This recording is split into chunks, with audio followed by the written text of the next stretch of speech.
Hi! In front of me is XIAOMI PAD 5 and today I would like to show you how you can connect it through Bluetooth. Start by opening settings.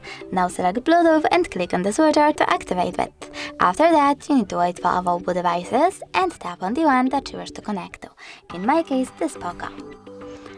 Now wait for the pop-up and select pair.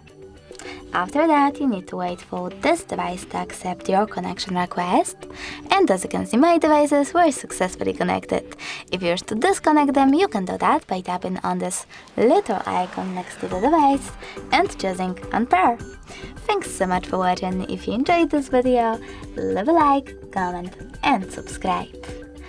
Bye!